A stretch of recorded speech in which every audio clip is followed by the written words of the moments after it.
Both President Duterte and Vice President Leni cast doubts on the readiness of DepEd to implement distance or blended modalities, particularly online learning. Can you comment on that for Secretary Briones? Dalawang beses nagkomentaryo ang Presidente about blended education as an alternative to an absolute closure of all schools during the time of the pandemic.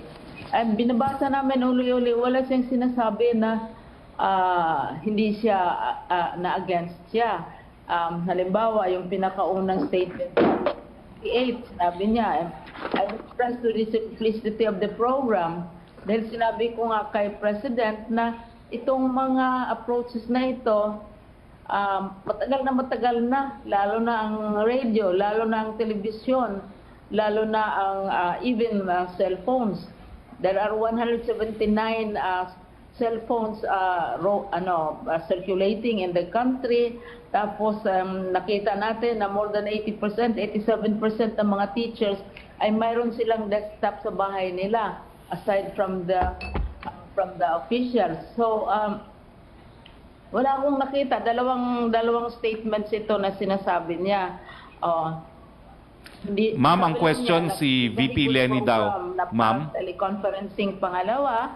And ang sabi niya, I do not know if you are ready for that. That's different from saying that DepEd is not ready for that. And we have nearly 3 months and we have been preparing from the time na nag-community lockdown. We already saw the direction of policy. Kaya we have been preparing since March, April, May, June for the eventuality of having to develop alternatives.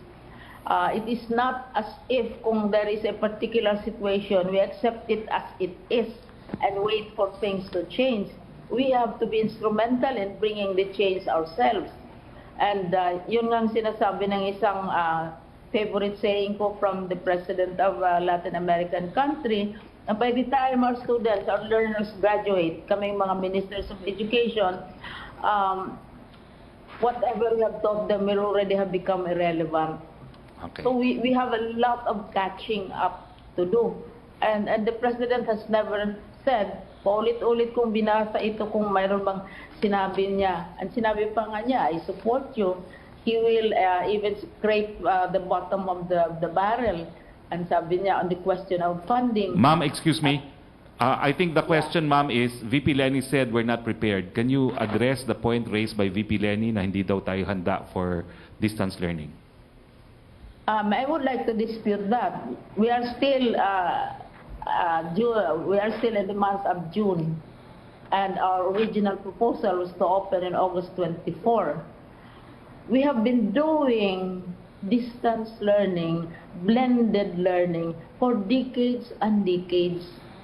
We have a university in the University of the Philippines which does and which specializes in distance education for the longest time. And those who take up education and study education are already exposed to this. We are not inventing anything new. Kaya yung readiness, importante yung readiness. And we did also a survey on the readiness of our teachers, no? And the readiness of our pupils. Napakataas. We assume always that the teachers don't have laptops, they don't have desktops. Well, 87% of them have in their homes, no?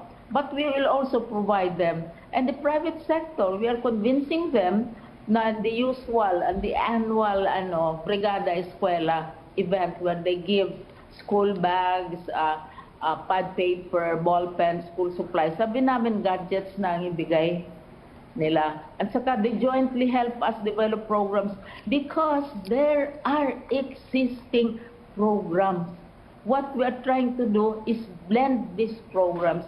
You see them on TV. The law says that 15% of TV time has to be devoted to children. So, sisingilin natin yan.